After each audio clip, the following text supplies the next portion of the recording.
All right, what's up, everybody? Welcome to the Chaotic Grind Show. I am your host, Mike Mahaffey, and today we got a special guest, Elliot. How are you doing today? Everyone, hey, doing good. Um, Elliot is the owner of Masculine Man Deodorant, and he's been on the show before, and he's on the show again. And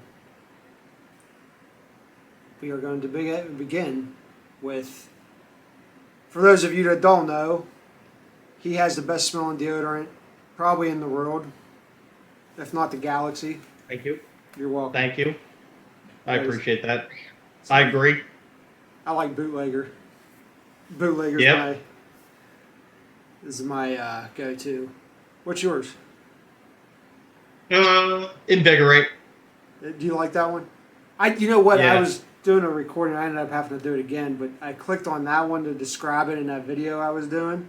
Yeah. And Yeah. I'm like, I had never tried that. Then I went in my bag, and that's the one I pulled out. Because I bought a bunch of them from you, like, not that long Yeah. ago. Dude, I just right now I'm using Freedom. I bounce between all of them. They all smell great. They're all good. It's kind of like cologne. You have your different colognes for your different situations. You know, like Yeah. Exactly. We are upgrading the Rocket Man fragrance. Well, it's good, but it smells like it was an upgrade from Old Spice, right? I wanted to give the guys that liked Old Spice something better, right? But similar, but better. And it was our worst seller. I mean, like when we would do live shows, it consistently it was the worst seller.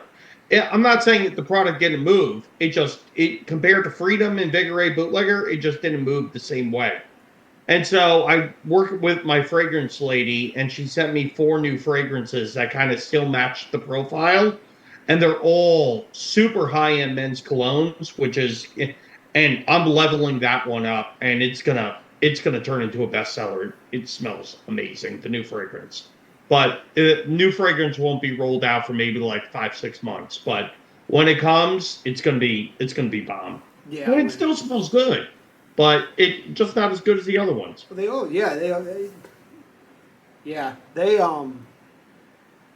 I'm like impressed by how long it lasts. Yeah, Like you can put your body through some hell, and at the end of the day, you still smell good. yeah, I mean, I definitely tested it for 24 hours. Like, like you just get home yeah, late, man. don't get have time to shower, you pass out. Yeah, And for you wake sure, up bro. and it's Like that was it was the fragrance. The fragrance wasn't the most challenging part. The most challenging part with a natural deodorant that doesn't have aluminum, right? So only the good stuff in it, none of the bad stuff, is figuring out how to make that product last all day through your workouts, through, sweating. I got a bunch of friends in Arte out here. One of them owns a solar panel cleaning company, so he's on the rooftops in the summertime in Arizona, yeah. California, 120 degrees. And, like he was my final test subject. And I gave it to my buddy Lyndon. He's on the roof, and I'm like, use it for a week and let me know, because he would tell me, dude, every single day I would get from my job and I get home, my wife would tell me how terrible I smell because he's, the heat, right? Yeah. And he started using the product, and this is when I figured out, like, I'm pretty sure we nailed it. And he used it. He calls me up. He's like, dude, I don't know what you did, but like this works all day. And that's when I knew we nailed it. Yeah, I think that's a good point for like service, like guys that work in construction that do like service calls. You're in and out of different people's houses. And like by the end of the day, there's a good possibility that you're going to stink. Especially if like one job you're in an attic for an hour and it's 100 degrees out, it's 150. Dude, for sure. And you come For out sure. and you're like, man, do I stink? And you just go in and it doesn't go away. That's perfect. 100%. But it took a year. It took 51 different versions of the formula to get it right. But I mean, the coolest part was I was in the middle of 75 hard while we were doing the testing, and I was doing the live hard program. So I was able to like consistently test it through really rigorous conditions to figure out, is this actually going to stand up, right? Yeah. Because I do like I do my 45-minute walk in 120 degrees, with the backpack on, filled with water in summer Arizona. And, like I would literally be able to wring out my shirt when I got home, but I'd still smell good. Like it was good. It was good. We figured it out. So I appreciate the compliments, bro. Oh, not a problem, man. Um, and then, so you came out with single sticks, like because you sell them, they come two in a box, and that's how you buy them, and you get a two Yeah. pack every time you buy one. Yeah. So for the longest time, we were only selling 2 packs, which was 2 of each scent, the same 2 cents. And then we had so many requests that people were like, can you just sell a 4 pack so we could figure out what fragrance that we like? And then I could order a 2 pack of that. So we came out with a 4 pack. And then, like as an unknown brand, right? Because we've only been out for a little over a year. And, like I had to figure out, how do I get my product into more people's hands? And buying a 2 pack at the price point that we were at, which was, just a little bit higher than Dr. Squatch, there had to be like price hesitancy. You know what I mean?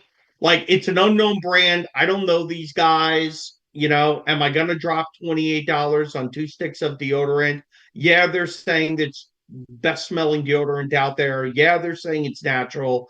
Yeah, they're saying, we're going to give you 20% more deodorant than, the competition, which we do. Um, but like, I get it. I get looking at it in their shoes. And so I figured out financially how we could do this, where we released a single pack. Right now they're on Amazon for only $9.99. 2 packs are only $18.99, and the 4 pack is $36.99. So we're running a huge sale right now because we want to get the product in people's hands, because our return order rate is huge. We have a 75% reorder rate on a 30-day cycle, and industry standards like 20 to 30%. So we're crushing it. We just need more people to actually try the product, love the product, and then figure out what scent that they actually like. So we're going to be running that sale for a couple more weeks, and then we're going to raise the price, and but it's going to give people an opportunity to really love the product, try the product, really no risk. And yeah, it should be great, man. Um, yeah, the I had the opportunity. I was early on whenever you first Yeah. launched and everything. I got to try the stuff, so it's definitely worth the price. I mean, I don't know how much. So as a consumer, you got to think of how much money you spend on dumb shit that doesn't matter or make sense to have. And then if you want products that are going to last you or work or do what they say they're going to do, yours is one of them. I mean, even if it's on a higher end of cost, um, I don't think that. Yeah, I think once people start trying it and they actually test it out and they see it works. It works as a cologne. I mean, like Yeah. you know what I mean. Like you don't really like you smell good.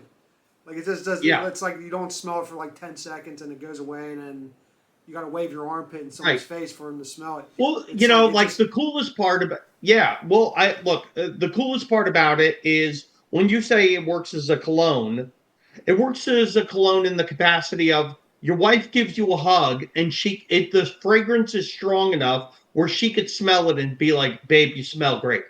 yeah But you're not going to be like with the spray cologne where you walk by and some guy is going to smell you, some chick is going to smell you. It's like intimate. You know what I mean? you got to be close. I'm not saying that you're gonna smell it. Yeah. Yeah. I mean, But all people places hear want everyone to say cologne just hug everybody, and be happy. and And everybody will know, hey, no matter what, this guy just smells yeah, great. yeah, I don't know what he's got on him, but I like it. And then I yeah, like it. um, yeah, no, that's awesome.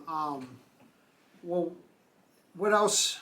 You want to tell them what else you got on the works, like in the works? Yeah, so we're working on a natural bar soap. I've been working on it for a little while.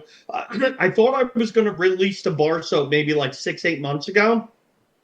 I just couldn't get it the way that I wanted it with the vendor that I was working with. So I found a new partner to help me make the soap. We're dialing it in.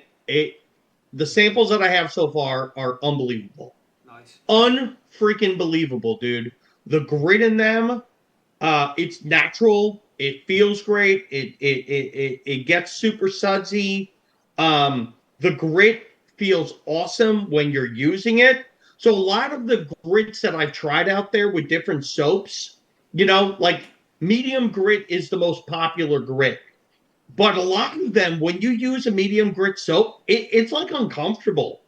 Like you could feel it scratching you, and because of that, it's like, you really have to like wear the soap in before it starts getting comfortable. Most of the, like, I couldn't use the grit, and I'm just going to say this, I couldn't use the medium grit on my genitals. It was like you just couldn't do it. You'd Yeah. hurt yourself, cut yourself from soap. So I kept tweaking and tweaking and tweaking with my new partner, and we got this soap. It's not a square. Originally, I was going to go with the square like Dr. Squatch, but it just feels weird in your hand. So I'm doing a rectangle, and we're going to be doing 18% more than what Dr. Squatch gives you. So Squatch gives you 5.8 ounces. I'm going to give you or Squatch gives you 5 ounces. I'm going to give you 5.8. But the exfoliation, the fragrances, it's going to be strong. And just the feel of the soap. When people try this thing, they're going to be like, "Holy shit!" Like, I never say "holy shit" about a soap. Yeah, right. I'm telling you, you're gonna say "holy shit." It's that good. And then after that, we're gonna do cologne, like a spray cologne. And I want to make, because we're already using reverse engineered fragrances, I want people to get really high end fragrances at a really affordable price. Like, I don't want people dropping $150 like they do at Macy's and Nordstrom's to get a cologne. I want people to buy a really nice high end cologne that smells amazing, and I want them to spend and get the exact same amount, not a smaller amount. But the goal is to give you 100 milliliters, which is what you would get at Macy's when you buy something, or Nordstrom's. And but I want my price to be somewhere between 30 and $35. I'm really pushing for $30. And I want everyone to just have a mind-blowing experience. Like, holy shit, how do they do this? That's what I want. Yeah, you're gonna be right. You're gonna hit all the every avenue you can hit with smelling good. There should be no excuses. Yeah. Yep. And then after that, we're gonna do a natural body wash, shampoo, conditioner, lotion. I got a lot of people telling me to do like beard oils and lotions and all that stuff. But then we also have a ton of women constantly reaching out and say, "Can you just do a women's line, please? Because I'm using my husband's deodorant, and they smell great, but they're men's scents. Can, like, it works. The product works. Make a women's line." So I'm talking to a couple of investors right now that want to get involved. And, we raised some good capital. We hire a great advertising company to help us blow up. But then we'll also have the money to roll out and do a bunch of the other stuff that we want to do. But yeah, I mean, and then we're starting to get into some retailers, which is pretty exciting. And we're having ongoing conversations. And I mean, my big goal is getting into Walmart, right? Yeah, that's a So big move. we were already invited earlier in 2024 to Walmart's open call. So 5,000 US based companies applied, 500 were selected. We were one of the ones that they flew, we had to fly out there, but we were invited to go. That was an unbelievable experience. And so, like, my goal is I want to be in Walmart Yeah, and that's I a pretty want to big deal. be in every single store across the country. That'd be pretty cool. Yeah, Yeah, that's pretty it's going wild to be because when you fucking go on awesome. Amazon, I remember you saying how many you were waiting for, like how much product you had to have made before you had to send it out. And I'm sitting there, in Yeah, my mind, I'm like, holy shit. yeah, You know what I mean? I'm yeah. like, wow, like that. No, that's pretty cool. And now I'm glad you're there, like where you're able to get in them doors.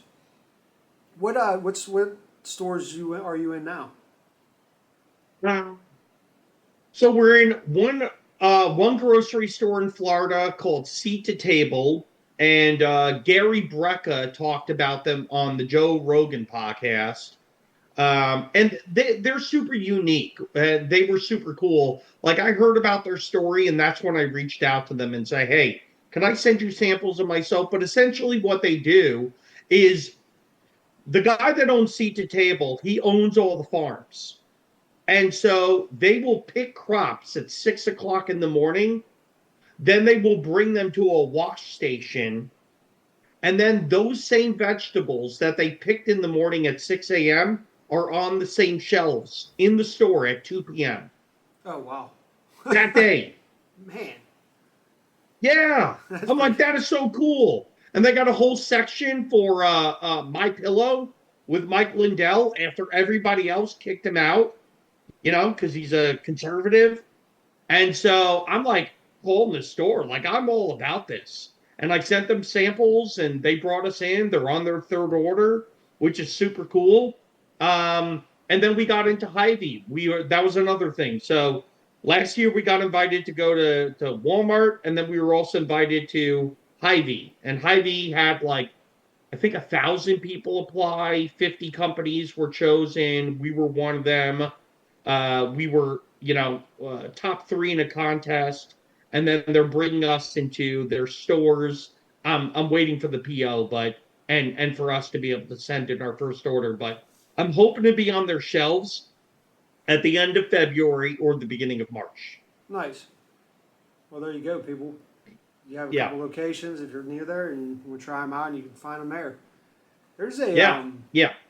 we have I don't know how big they are as far as like as a grocery chain, but we have a place here where you might fit in. It's called Fresh Time. Like Okay. I don't know how you spell. I think it's like TY or like time, like Yeah, yeah, yeah. time. I know who they are. Yeah, Okay, yeah, like that. You'd probably fit in there. Like I could see your product in there. Like everything's like organic and natural, and there's really not no bullshit in there. I like that store. yeah, Um, yeah, so yeah, let me know if you get in there. yeah, yeah. I'll We'll go to do. the manager. I'll be like, and I'll just demand them to buy your product. Well, the way that it works is, like, so I'm on this website that's kind of the middleman between, you know, uh, uh, uh, like the creator of a product and then the retailer itself, right? And this website is kind of the intermediary on how you can apply to get into different retailers, right? And so, but what you need to do is wait for them to it's called a category review, right? So my deodorant is either personal care or it gets more specific and it will be, deodorants, right? And so you got to wait for them to post, "Hey, we're doing an upcoming category review." And once they do that, then you could apply, and then you could see if they're interested in talking to you. They'll say, but simultaneously, I'm also emailing them, I'm calling them, I'm seeing if I could have a conversation. I'm hunting, man. Like, I'm a sales guy, Well, that's how you and have to do it. I I mean, mean, that's what you got to do. So I'm knocking doors, I'm kissing babies, I'm doing what we got to do to blow. We're having a couple of other conversations with a handful of other retailers. I'm not gonna say the names right now, but if any of them hit, it's going to be great. And yeah, I mean, we're just doing what we got to do. yeah, that's awesome, man. Um, Yeah. So, how long? Has it been a year, 2 years now since you started this? August of 24, so just over a year. And then like I said, the development phase was an entire year pre-launch. Yeah, right. So a little like a year. What is that? A year and 4 months, something like that. A year and Yeah. 6 months from launch. I don't know, I something like don't that. know. I can't do the math right Yeah, now. yeah, No, that's awesome, man. What else was I gonna say? What I know we talked about like how you guys got into, like it was you and your dad that got into the whole yeah. deodorant space. Like, what was your? This is for anybody thinking about making a product or how to do. Because that's what I do. Is I find people that make products here, and I want to also give some kind of inspiration for people or motivation that they can make their own product and Yep. get it out there. Um, what like let's say out of high school, what was your what was your background up until that? Sales.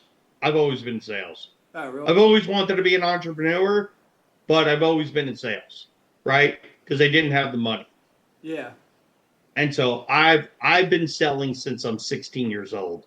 I mean, one of my first jobs, I was working at Radio Shack. You know, Oh, I miss that that was store. commission. Yeah, yeah. So I was working at Radio Shack. I was making money.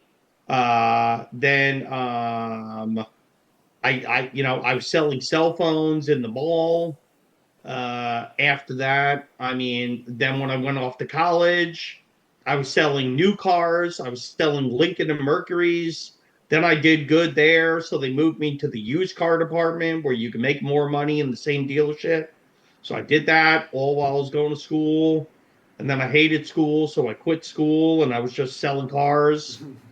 And then after that, um, I started working for a collection agency because my brother-in-law was working at a collection agency and I saw the money he was making. It was more money than I was making at the car dealership. And you're working 12, 13 hours a day at a car dealership. And so I started doing the collection agency stuff and I was fucking good. Like I was really good. And it got me used to being on the phone. But like, that's not regular sales. That's like you're going to be a dick and demanding people to pay sales. Yeah. But you still need to have like you need to dance around it. But I didn't love it. I mean, I was really good at it, but I didn't like it. Um, That would be a I've tough always one been to in like. sales, and then, huh? That would be a tough career Yeah, to yeah, like. I yeah, mean, yeah. Yeah. I mean, it wasn't it wasn't fun, right? I mean, it was very automated, so you're just kind of going from one file to the next file. But I mean, whatever. There was you got nothing out of the job from a personal satisfaction level, right? right. And then it just, I kept going from one sales job to the other. Like early on, I would always hop from one job to the next. I'd be at one job for a year. Then I figured that I could make money somewhere else because I didn't love what I was doing. And I was just trying a million different things on what do I like? What am I trying to be passionate about? Part of it was good because I got to try a bunch of different stuff. But then part of it wasn't good because, if you're only at a place for a year, you can never really become an expert, right? And so, the analogy is you're always starting, like if you wanted to run a marathon, for instance, but you were constantly only running 3 miles into the marathon and then quitting and then starting a new marathon, right after that. And then every 3 miles, you're never going to hit that actual goal of hitting a marathon. So, the benefit was trying different things and moving salaries and getting different commissions and stuff like that. Try to figure out what do you like, what do you not like. But, at the same time, it's like, you have to, as I got older, one of the things that I figured out that was a mistake of mine when I was younger is like part of that was not having the grit and the fortitude to stick through to something where, I could see my income increasing by getting better at the job, even though I was always one of the top performers, instead of just looking at another company that, was a salary plus commission job, but, maybe I was getting 15 or $20,000 more a year, which at that time was a really big deal. Um, but you're never an expert, right? You're always coming in as kind of the youngin, the PN, and yeah. So I mean, there's a bunch of different ways to look at it, right? Yeah, I mean,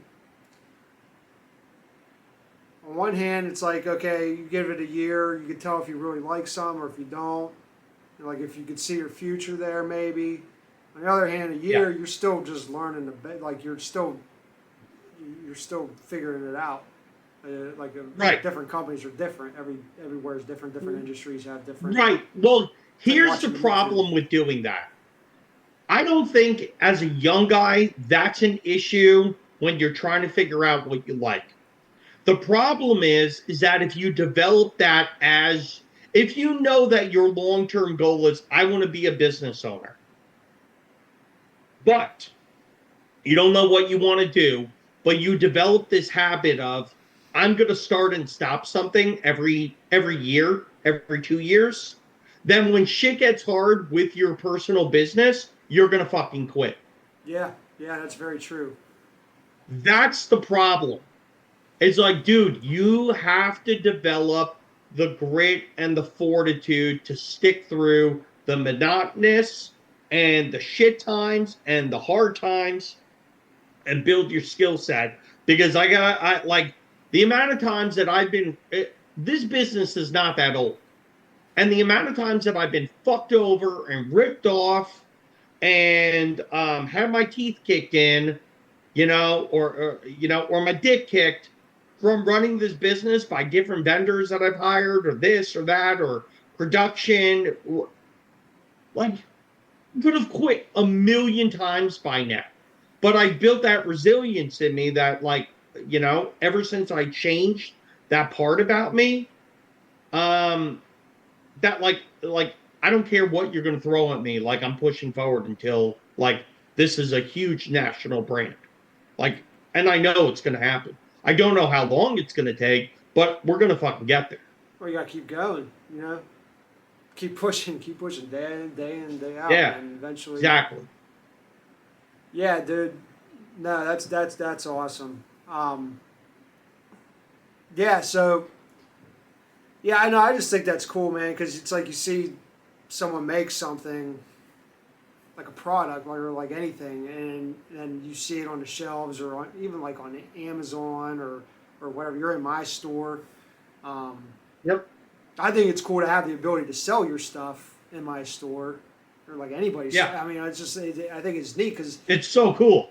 yeah, like I got to figure out something that I want to make, but they no, I just think it's neat, man, and just to be able to support like you and all the other companies that are on there, but um, I think it's awesome. I think it's awesome Thank you, because bro. I just I also want to see like a bunch of little you start. You know what I mean? Like everywhere, someone else trying to make something else, whether like whatever it is, just try to make it, develop it, figure it out, test it out, send it to me. I'll test it on video. Whatever. Yep. And then, but I love it, and I think a lot more people would be happy if they would take their ideas and just go for it, and just put the work in. I mean, it's none of it's easy. Nothing's easy, but once you start figuring the little things out, everything kind of becomes.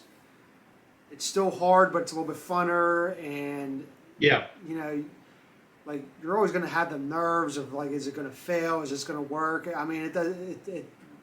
And I still have that, even Yeah. though like I don't, but I do. I constantly do. Right? Oh, Like how it long? never ends. I have it in the No, electrical business. it Like I'm never like, ends. I was just talking to a buddy about that while we were at the gym working out doing 75 hard, and like he owns a completely different business. He owns a general contracting company. I'm like, yep, feel like this, and he's like, every day. Yeah, yeah, you might have the greatest day in the world, but then you walk back, you come back in the office at the end of the day, and the next thing you know, you got a freaking boot in your face. It's like, what just Yep. happened? Like I was having a good day, Yep. now just Yep. there's always some, but you got to get used to that. And then like those are just problems. I mean, you just learn to deal with them. You get them out of your Yeah. life. I A think, problem comes up, you throw it out the door. yeah. Well, I mean, I will say, I feel like being in sales my entire life, um, in sales, you're constantly getting rejected, told no, and you have to push and overcome and push and overcome. So I feel like personally, like sales has kind of prepared me for the uphill battles and rejection and persistence that you need to get through if you're going to be a successful salesperson and you're going to be a successful entrepreneur. Like you need to those skills are transferable. But then as an entrepreneur with your own business, there's a million other things that you're also doing and running and learning at the exact same time on top of the sales. But like the constant rejection or kicks in the dick or um whatever the case may be of the hill that you're running up that day, sales is a really good way to like prepare you for, that environment of of just what it's going to take to actually make this thing work, Yeah. right? I see those skills float over. But for you, it was like how like with your electrical business, like I'm assuming you weren't in sales before you started that, right? I mean, I worked sales job, like not like commission based sales. I was in real estate for a little bit. Wasn't good at it. But I also just started real estate in like 2008, 2009 when when the market wasn't the best. I did that to learn Yeah. about. Uh, I was like really into investing, and I figured I was like, I'll go get my real estate license, try to figure out all the ins and outs. But um, I learned a little bit about sales then. I was always kind of in, like I was always had my business. Like I worked for people, and then I would do the side hustle thing, and then I started my own business, and it was good. I mean, like I learned how to talk to people and stuff, and then I got in the oil field, and things started going downward with the oil field. This was I can't remember 2014, 15. And then the electrical, I always knew. I'm like, all right, that's my go-to because I knew how to do it. I was good at it. And I didn't forget anything. And then we got not laid off, but some stuff happened where we were sent home. And I'm like, you know what? I'm done with it. I'm not playing the games. It was a whole thing. It was more me. So I quit the oil field job. And I got my insurance, registered my business again. Like I got everything set up in a day, and I'm like, all right, I need money. I was flipping a house at the time, so I had that going, and then but I needed work, so I basically went on. So I was already in all these investor groups on Facebook, and then just Facebook in general, and I just put an ad out like, anyone looking for an electrician, I'm here, call me, I'm available. And then my phone started blowing up, and then I started, and I wasn't like, yeah, I wasn't big at, like, I wasn't a top salesman I mean, I never really knew it, but I did know how to talk to people, and I'd go out, and I just started looking at jobs. I did everything. I didn't do just electrical. I mean, I put like roofs on decks. I built patios. Like, I would just do anything to make money and bring in income. And then time grew and grew, and I just kept getting a little bit bigger. Word of mouth kept getting more and more. Like the only advertising I ever really did was on that Facebook when I first started, and I didn't pay a dime for it. I just put it out there. I went in different groups and different like different community groups pages. I put myself out, and I did. What was that? What was that thing? The Nextdoor app. You ever hear that? Yeah. After a while, I ended up doing work for someone that was on the next door app, and then I was getting word that I was like the top. I was getting all these phone calls in one area, and I kept doing all these little service calls, and then like bigger jobs and everything. But I'm like, where did they get my name from? I couldn't figure it out. And here it was on the next door app. They were giving my name out, and my one buddy no was shit. from that. Yeah, he was. And it's all like in different areas, so I don't see whatever everybody else is seeing. And they, Right. my one buddy was like, dude, you got this area on lockdown, dude. They're referring you. So there was that. That was later on too. That wasn't. I talked to real estate agents. I got out, every time they needed work done to close a house, I would go out and do that. I don't know. Then I started. Andy Frisilla talks about this, and I remember him talking about it like a long time ago on the MFCO project. I remember I would go into stores. I would be at like Home Depot and stuff, and I would like. I'm like, these people, like, you'd see someone like kind of like looking at something, and they're hesitant about what they're about. Like, Yep. They didn't know what they were looking for, but they're like, let's say they're looking for a plug, and they'd kind of be like, I don't know if this is the right one. You kind of tell that they don't know what they're looking at. And I would just go talk to them, and I would start straight up like, hey, yeah, like, I'm an electrician if you need me. Like, if you need someone to do that for you, I mean, I can come over and take care of it. And like, if you're worried about costs, like, we'll work that out. And and I got a few jobs like that. And then he came on his show, and he's like, I would go into the store and I would make 5 useful conversations, like with strangers. And I'm like, that's kind of what I'm doing. I'm like, I didn't go in and make 5 separate conversations with people, but then I heard that, then I'm like, okay, I'm going to make it a point to talk to every single, or like not to talk to every single person, but try to strike up a conversation. And that got me, that gets you more comfortable with talking to complete strangers. And now, dude, And now you have a podcast. Yeah, now I have a podcast, self-claimed #1. No, now I go into people's houses and, like, I'm a contractor. A lot of guys give other people's, like, there's a lot of bad guys out there, and I don't want people to feel that about me. You know what I mean? Like so, having all them little conversations with all the strangers and all that made it a lot easier to, like, when I go to someone's house that never met me before, within 5 minutes, I want them to feel like they known me for years. You know what I mean? Like, I want them to feel comfortable with, did it work? And I'm not a huge company, but like, I don't really get denied. Like, I don't lose jobs, like, hardly ever. Yeah. I mean, they like, people want to trust somebody.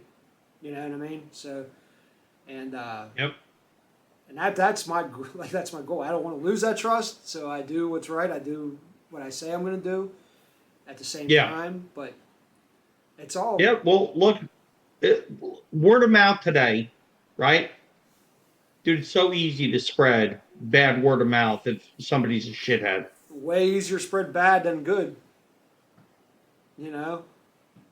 Like you see all these ads on like Instagram and everything, and I'm like, and it's like you go to look at the reviews and stuff, and you can't find anything that seems genuine. You know what I mean? Like, it all seems like paid reviews or service. I really don't know. But like, if you're looking at a product, you say like, like, oh yeah, that looks good, that looks cool. I'm gonna look into it. So then you go and try to like find the website, or you try to find. It just seems like everyone's pushing these ads, and then if you go off the reviews, you realize it's not as good as what they say it is. And it's like, you're never going to buy that product again. And they wait, and then next thing you know, you never see that product again, ever advertised again. So you don't want to be them people. I don't think. You know what I mean? You want a good rapport. Yeah, 100%, man, 100%. I get very passionate. All right. Well, that's sales. Yes, I don't think sales is that hard. Like, I don't really, like, I know how to sell my stuff, like my business, you know what I mean? Like, on the Chaotic Grind, the website, like, Like I probably should work on that, like marketing and stuff. I don't know shit about marketing. I don't. Hmm. So it's like, how do I want to do it without annoying everybody? You know what I mean? Like, like it's like, so I want that to kind of be like a, same with the podcast. I want a natural growth. I want people to share it. I want people to listen. Like the people that follow me and listen to this show, they've been.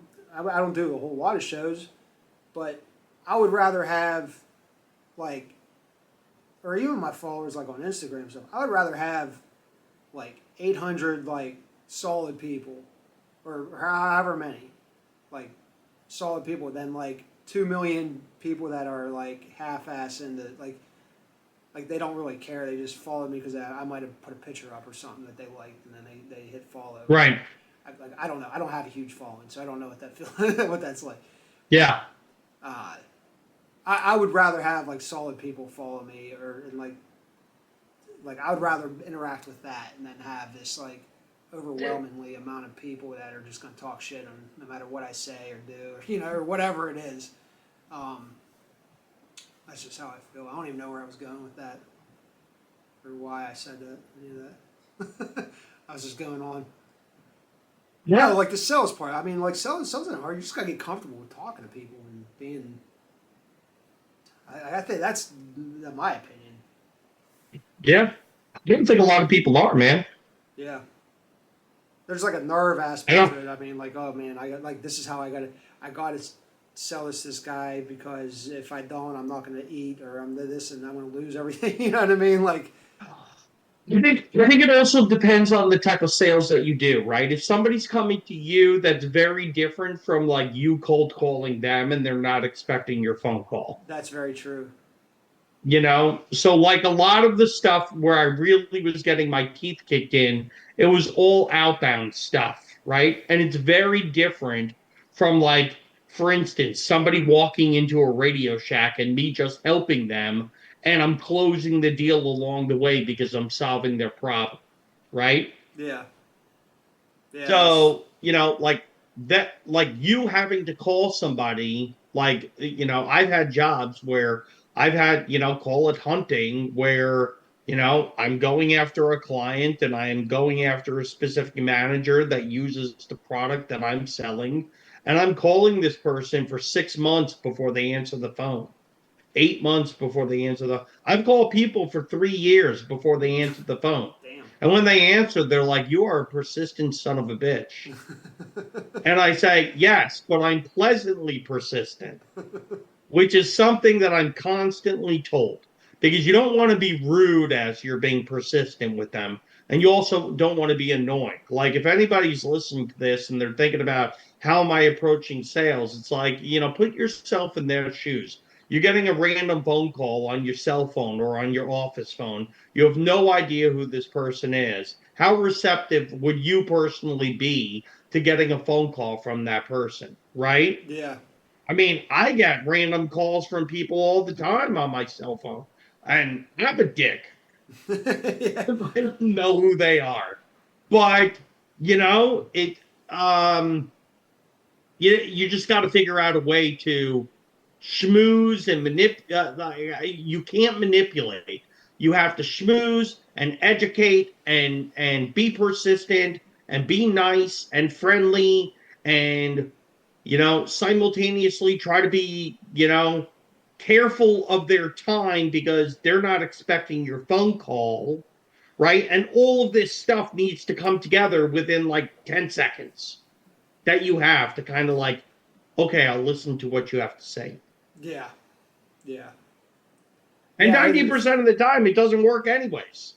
Yeah, dude. I don't like. I never like that was like when I was in the real estate. They part of their thing was the company I worked for was like the cold calling thing.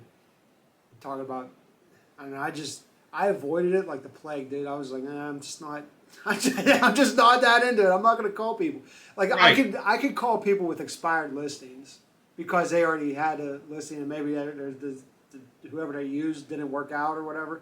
Like that I right. had no problem with, but just I can't remember exactly like the general people who you had to call. I didn't have that in me. I don't know if I would Yeah. now. Maybe if I had to. I don't know. Yeah. If you had to, if that's how you have to feed your family, guarantee you'd have those bugs for like, those bugs in your stomach for like a week, a month, until you make like your 500th phone call. And then after that, you're just like, okay, it is what it is. You kind of shook it out. You watch The Office? Yeah. You never I watched The don't watch a Office? lot of TV. Never watch The Office. Never watched The Office? There's a part where Michael Scott, like the manager, Steve Carell, he goes and Yeah. gets another job after he's done being a manager at this place. He goes and gets a job at a call center. That's that's his job, and he just fucked off the whole time. He wasn't good at it at all. He just would, and then that would be me. So, like I don't even know if he's like like the guy's like you never even made a sale. Like you're not calling anyone. But oh man, yeah, it's just giving me. Stop calling people. Maybe I'll work on it. It's like, hey, you need a service you need a new service on your house? Yeah. I don't know. I mean, I got to tell you, I have a buddy that owns a cabinet building company. So he makes custom cabinets, and then he also does built-ins, and then he also does custom tables, and it's anything like amazing woodwork. This guy's super talented. And he started his business like 2 years ago. And his entire business, when he was first getting started, was built on Angie's List, Oh, that's right? another The one. Yeah. entire thing.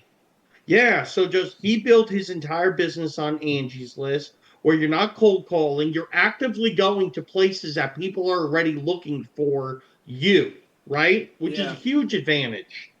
And he's been doing great, and then he expanded into working with a couple of builders of custom homes. And he started working with a couple of architects, and he started working with interior designers. And now, like, Angie's is still a good amount of his business, but he's getting all these other revenue sources. He's not doing like a senior living home, and they have like 500 units, and he won that job. And now he's doing all of their cabinets and redoing their kitchens and their bathrooms in all 500 units.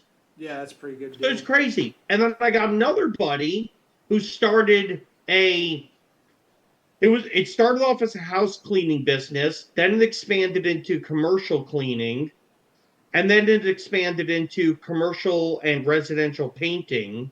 And that buddy, he's in Minnesota, and he started that business six years ago, and he built that entire business off Thumbtack.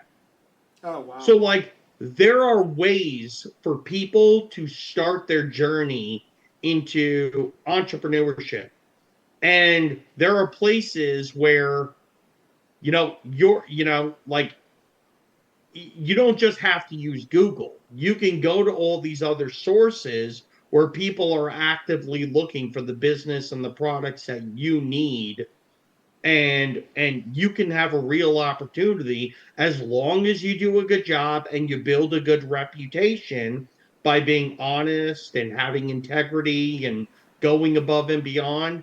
And then that will carry through with the reviews.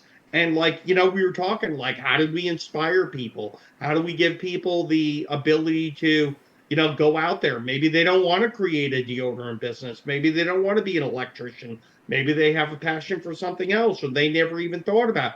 There's all these different ways that you could start a business and find avenues to be able to reach customers, right? Oh yeah, yeah. As long as you're fucking awesome at your job. Yeah. Yeah. Yeah. As long as you're because well, if you're not, it's gonna be a lot of waste You're of gonna be time. out of But yeah. business real fucking quick. Yeah, because whatever you're doing, that's your sport. That's your thing. Like you should be want to be like the good. I mean, I'm not saying you have to be Best. the best, but you got to be pretty good. You got to know what you're doing or talking about, Yeah. and back up what you say you're Yeah. capable of doing. And then, yeah, as far as Angie's, I was on Angie's List too, and yeah, like everything, like every no matter what you're doing, whether you're in like, I'm sure if you're a hairstylist, there's probably something. I don't know if if you could go on Angie's List for that, but like, there's probably something where they specialize in pushing out hairstylists. You know what I mean? Like, or there's so much stuff. You gotta be. I mean, there Yeah, gotta be, and if there's not, there should be, because like I remember my son was seeing all these. You know, I got a 16-year-old, right, and he was all into like seeing all these guys get these cool haircuts on Instagram Reels and all this, and it's like how many barbershops? Like when you look at a barbershop online. You can't see the pictures. You can't see if that barber has the kind of talent that you need to be able to do the fade the certain way and to do this haircut. You know, you see all these kids come in, and he was showing me all these videos. This kid comes in, his hair looks like shit. And, he really doesn't look like an attractive kid, if I'm going to be completely honest, right? And he wants girls, and he's saying he's not getting any attention. So he goes to this super cool barber, and, that has built a reputation, right? And, like, they're filming the entire haircut and the fade and this and the styling, and by the time that barber is done, this kid looks like he could be a model. Like, it's crazy. Absolutely. It's like they should have websites like Angie's List for people to be able to go find custom barbers and then be able to like post the things that they're able to do and build a reputation and do it locally, because people are only going to travel so far. I think we just gave someone an idea. Dude, if that doesn't exist, that should exist. Like, that's a business right there, dude. Right, no balls. You guys won't do it. Yeah, imagine if you had that, like, for every state, everywhere you went, and let's say you travel a lot, you could, like, man, I need a haircut. Like, I didn't have time to go get a haircut. And you get to Phoenix or you get to Las Vegas or whatever. You pull it up. Which one do I want to go to? Book the. I got a good name for the app, too. It's called Fades. Yeah. All right. You and me, we're going in together. We just created a multi-million-dollar business right there. You guys got till next Wednesday, or else me and Elliot are going to have this whole freaking thing figured out. Between the two of us, we know people on how to make this. Yeah. That's great. Yeah, man. Hey. And if that is a good fucking idea, though. Good luck. Yeah. We're gonna come up with the competition. Yeah. That's awesome. That's a good idea. There's probably something already. there probably is something like that. Well, dude, but that's the whole thing. That's what's so fun about these conversations. Like, I never would have thought about that before, but then you said something, and then I said something. I think that's how. I'm pretty sure that's one of the ways that like Uber started. Like, these guys were just sitting around the table trying to figure out, like, what is one of the biggest things that people are constantly complaining about, right? That hasn't already been tapped into. Oh, getting a cab back in the day, like, it was like, that was a pain in the ass. It was the worst. It was the fucking worst. Especially if you're not in a place that's like cab friendly. Like, there's not a lot of cabs. Like, you know what I mean? If you're... And you don't even know where the fuck you are? Yeah. Like, how do you get them there? Oh, yeah, time before technology. Yeah, Uber's, like, it was a game changer. Yeah. That's crazy. Yeah, that's pretty wild. Yeah. That's how shit happens. It's like, well, see, there's... People do it all the time. It's just usually they're drunk. They're all talking about their dreams and goals and ambitions with their buddies, and then they wake up and they're like, what the fuck were we talking about? I was gonna start something today, and I can't remember what it was. Yeah. Fades! Yeah. Yeah. Dude, that's a good... Man, I wish I was really tech savvy where I can... Yeah. Dude, I've thought about that so many times, because, like, all you got to do is build it once, and then you're reselling that shit over and over and over. Yeah. Yeah, you keep developing it, but still, like, it's not like you're manufacturing a product every single time. I'll figure it out. But, I mean, I'm sure there's a bunch of shit related to that I don't fucking know anyways. Yeah. There's probably... I don't know. I don't know what goes into that. I don't want to talk about it right now. I'm getting all excited. we'll give out too many details on how to do it. Because by the time we end this conversation about it, we'll already have it made. We just got to find someone to put it together. Yeah. But then some kid that's probably 16 that knows how to code really good is right now figuring it out. Yeah. But let's get into some current events to talk about. Well, Epstein drop just happened.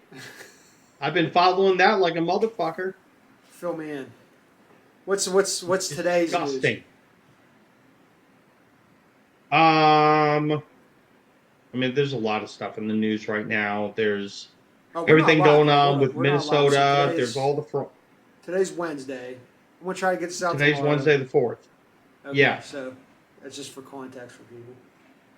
Yeah. So you got Tom Holman in Minnesota right now. And Minnesota government is giving into ICE's demands with Holman, so that's good. More fraud is coming out. Yeah.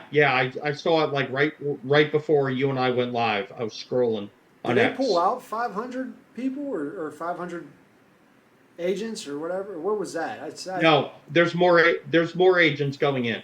Oh, nice. Okay, Yeah. I read it backwards. Yeah. And then originally Minnesota was saying that they weren't going to give up people in their prison system that were illegals to ICE, so they can easily capture them and take them back and deport them. But, Tom Holman was able to get that done. Nick Shirley's in California uncovering a shitload of fraud, which we all knew about in Cali. Epstein files just dropped. All the things that the conspiracy theorists were saying have pretty much all come true. COVID was in the Epstein file. That was being discussed with Bill Gates. Bill Gates has an STD that he got from a Russian girl that he thought that he gave to his wife, and then was trying to sneak antibiotics into his wife's food or drinks to make sure that she didn't get the STD that he caught. And then Melinda Gates, now Melinda French, said, essentially, I want him arrested or get him deported, and all these people should be scared.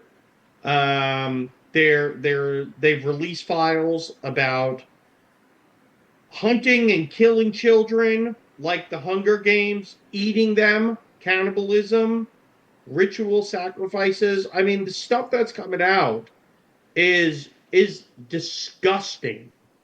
And the names that are coming out are just fucking wild. A lot of people that you already suspected, and then a whole lot of people that, I didn't even know who this person was. And people are resigning left and right, and they should all be scared, man. We need public executions. We need people going into wood chippers, just like Andy says. We need demonstrations that this shit can never happen again. And we need accountability. Yeah, they need to do that fast. They need to start wrangling these people up, and I don't understand why more is not being done with that faster. You'd think that it would. Trust me, I am so fucking frustrated with Pam Bondi and Todd Blanche. Todd Blanche, if people are not aware, that is the Assistant Attorney General to Pam Bondi. They haven't arrested fucking anyone. I mean, it's sad and pathetic, but from what I've heard is that they are building a gigantic case to be able to put every and that shit takes time. I would imagine that's what it would be. That's why. Right, kind of like a giant RICO case. Yeah. It's probably that. There has to be a bigger play because there's too much of this back and forth with it's real, none of it's real, it's real. It's come on, man. And then Cash Patel and Dan Bongino, when they were talking about it, they look like they're acting. Yeah. lying. Like hostages. Yeah, like, Yeah. like oh, I didn't. Dude, Dan was my favorite. Dan was from a political side. Dan was my favorite guy. Like favorite. I spent 6 months emailing them because I wanted him to advertise Masculine Man on his podcast. It took 6 months, and then finally got a reply back from Dan's wife, Paula. And she's like, I see your emails. I know you've been emailing. I took a look at your brand. I think it would be a great fit. And I'm going to introduce you to our marketing people. And so she did. And then I had a conversation with their marketing people, and I couldn't afford it. Not even close. Oh no, it's probably a fortune. I understand that. Yeah, that's. Fortune. I don't know. And it's per ad too, huh? Per 1 minute read. Man. Yeah, I don't know if one. I'm not going to say the number, but it's a big fucking number. Yeah, no, I get it. I start. Well, a lot of these podcasts they talk about how much it costs. Like, and I mean, I get why they do it. I mean, but I mean, like, damn, Bungie. I mean, the numbers have to work out if he's able to charge that much. Like, people have to. Dude, I don't know. I like, dude. Unless you're selling like, okay. So some of the number is so big that I've asked myself, how do you make this work? Like legitimately. I don't know if my product at the price point that I sell products at could ever work for that at the cost that it's at. But like if you sold like mortgage refinancing, where each one of your, like each loan that you closed brought in, I don't know, five to $15,000 to $20,000 in revenue, you could do that. Yeah, right. Yeah. But you can't do that. You can't do that on a $30 product.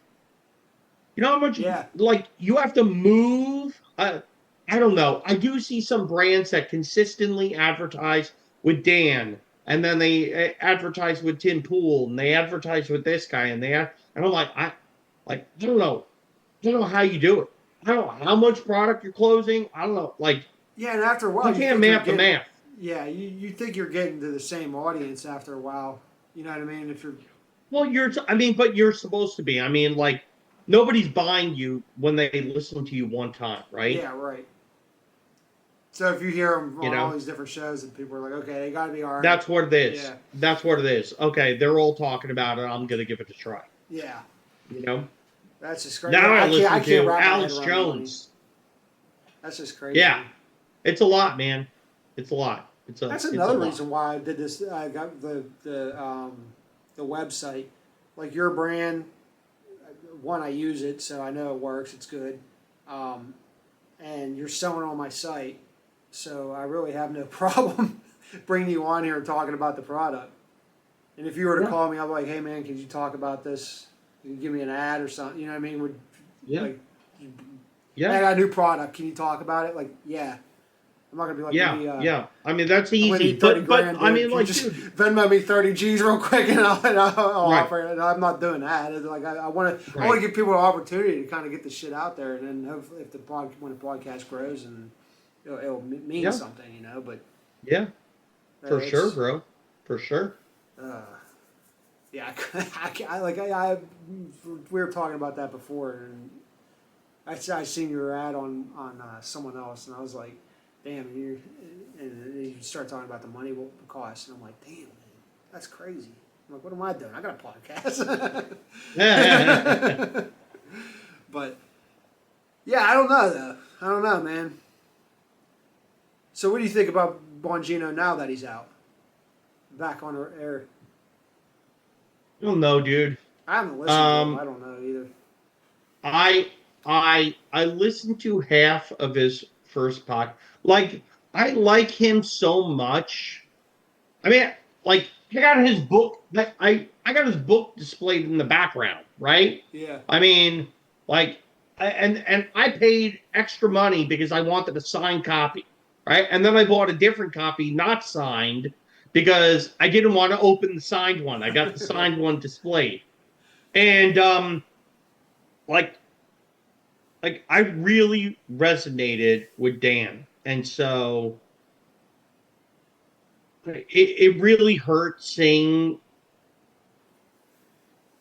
and feeling like he was bullshitting us when he talked about Epstein, killed himself, and it looked like him and Cash were like on a hostage video, and like I really want to respect the guy. I just like this a bunch of, and I'm not saying he didn't do good things. I know he did good things while he was there. Yeah, yeah.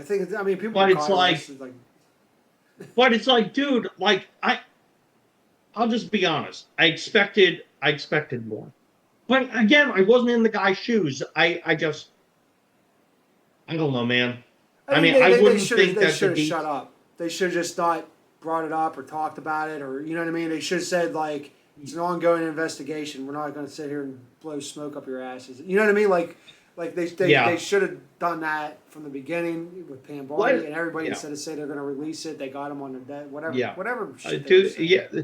Dude, there's been so much shit that they fucked up. Like, we need to win. We need to fucking win, dude. Because if the Democrats take power again, we are fucked. We are Yeah. fucked. This country is destroyed. Because they will open the gates. They will let 40 million people in. They will turn up everything that we are trying to eliminate, and the crazies will be in charge, and they will be all about revenge. Yeah, I think It's going to go so bad, so quick. that's another So, thing I'm so tired of is just this back and forth with this shit. You know what I mean? Like the common sense shit. Like make it like permanent. Like can we just like we're gonna build a wall. I'm gonna tear it down. I'm gonna you know what I mean? Like it's like 4 years. Like I mean it's not even if you got 8 years out of one guy, it would be fucking. yeah. I Well, don't know, I man. mean, honestly, bro, I mean, well, one, I mean, like, there's more and more proof coming out, even though pretty much anyone with a brain knows that they stole the 2020 election from Trump. But Oh, on that top of interview with that that, chick, that girl that made that video. She was like uh in the hallway, and she made the video about how they were raiding and they were taking it and how they were gonna. Uh, they were talking about how they were gonna stop this. Like stop. It's like, dude, what the fuck are you talking about? yeah, Like, yeah, like they're there to investigate. If you have nothing to hide, then why are you worried about it? Like you're bringing this upon yeah. 'Cause, yourself. dude, you constantly are seeing arrests of fraud, constant voter fraud, money fraud. They're all Democrats, dude. I I'm not going to say 100%, but I'm going to say 99%. 99% of the fraud is Democrats, and and the voter fraud is fucking Democrats. And like, there's no reason to push back on voter ID unless you're going to try to cheat. There's no rational reason. California, you can't even show an ID to vote. I mean, Rogan was talking about this the other day. The only reason that you're telling somebody, no, I can't see your ID, is because you're trying to cheat. And you're trying to get people that legally can't vote to be able to vote. That's Yeah. it. There's no other rational reason. Yeah, and then you're voting like then there's votes like 50 coming out of one house, like 50 votes coming out of one house, and like where are they coming from? Like what the hell are you talking? Like there's a There's lot of weird 400 shit people going that on were with that. caught that were registered at like at a PO box in like a UPS or the post office. Yeah. 400 people. Well, you know what's crazy if the tables were turned the other way, which I'm sure there's probably some wildcats out there that are trying to give more votes to Republicans than not. Right? There has to be at least one person that's trying to. At least one. At Yeah, least one. Right. Exactly. At yeah. least one. But if the tables were turned and we were like as much shit that was going on with the Democrats, it would be like there would be riots in the streets again. You know what I mean? Like there would be Of there would course, be bro. anarchy. Like they would just. Dude, think. Okay. Imagine how much the Democrats would be flipping out if Trump was actually in the Epstein files right now, which he's not. It vindicated him, right? How much would we be seeing that shit everywhere? It Yeah. wouldn't stop. But guess what? You're not hearing a peep about Epstein from any of the Democrats. Bill Gates is what's the word I'm looking for? Implicated. Bill Clinton is implicated. Hillary Clinton is implicated. Leonardo DiCaprio is implicated. George Clooney is implicated. I mean, like Alan Dershowitz is implicated. I mean, the list fucking goes on and on and on and on and on. They're talking about hunting children, killing children, eating children. I don't know if this is true, but I heard a rumor right after the drop that Jay-Z and Beyonce fucking pieced out of the country. For real. Yeah, Yeah. I don't I don't know. know I if mean, it's true, but I heard it. if that's true, then And shit's in going down. and in the Epstein files, Jeffrey Epstein said that P. Diddy was his competition. Oh, that's pretty wild. Yeah, dude, they dropped 3.5 million files, and that's not even close to what they have. How much do they have? How much does this guy record? I guess he's doing it what since the '80s. Dude, he recorded it for over 20 years. They had like I don't know the amount because I don't want to misspeak, but it was hundreds and hundreds of terabytes of information. Jesus. I read some of these text messages. The only thing that pisses me off is all the redacted names. It's like, but then they Like, why are you protecting these people? yeah, let it out. Like, Protect the victims. Protect the victims. Do not protect the pedophiles. yeah, Do not protect the people that are hurting children. I don't get it, dude. this shit has been out for a long time, dude. Like, I like it's not even like shocking to me.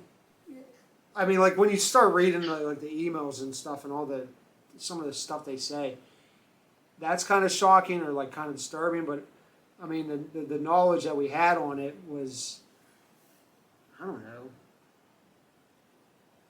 I was talking about this like right after COVID. Like I was like all this. I mean, like it was kind of like hearsay. Like I mean, like is this shit real? Like you don't know for sure. But like you dig into it. I mean, like man, this is some dark stuff. And I remember telling people, they're like, "What are you talking about, man? This is crazy. Like sex rate, like Epstein stuff, and the torment and stuff." And they're like, "What are you talking about?" Well, now it doesn't seem too fucking crazy. You know what I mean? Like it's like years later. And I'm just like, like, why did it take this long? Should have happened. You ever heard of frazzle? Have you heard of frazzle drip? just from you, but I'll let you explain it. All right. For anybody that does not know frazzle drip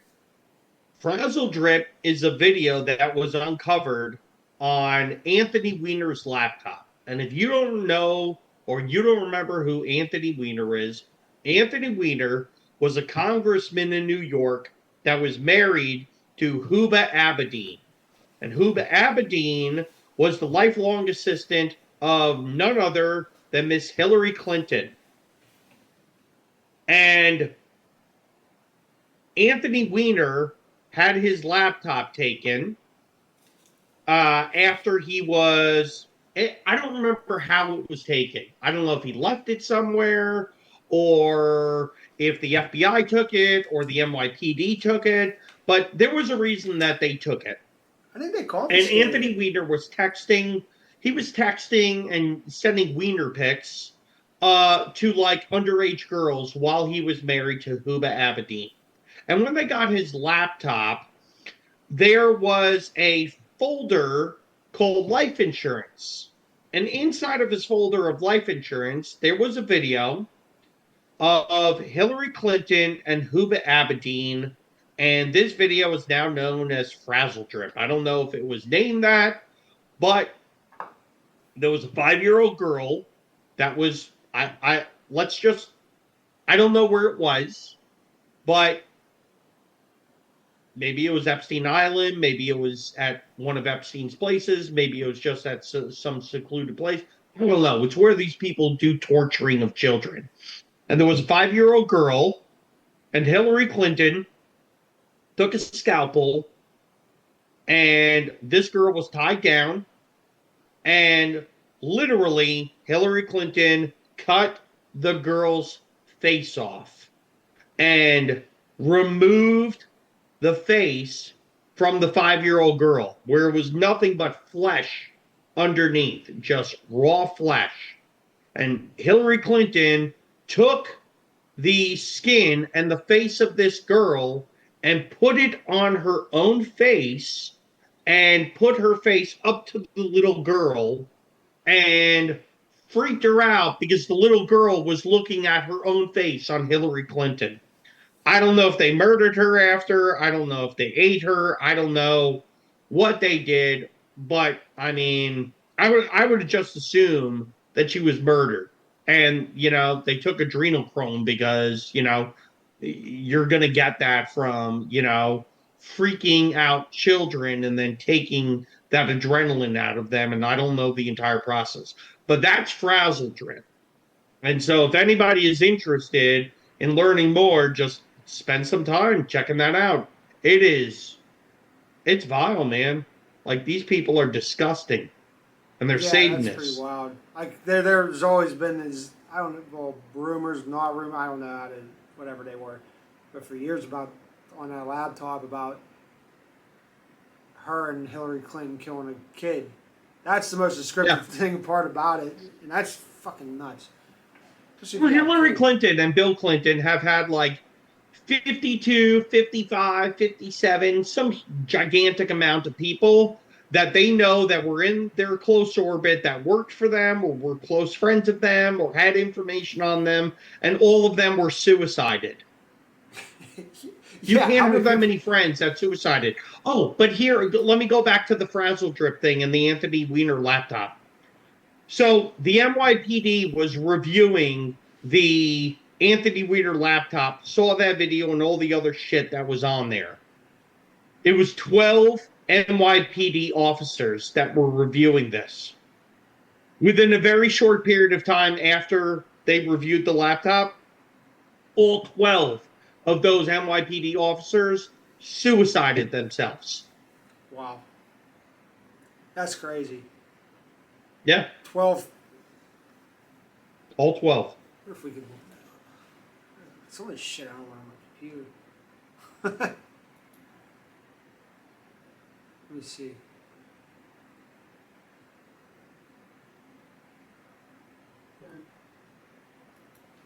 I'll find it.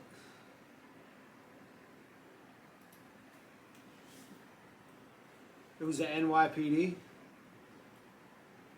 Yeah, NYPD officers, Anthony Weiner laptop.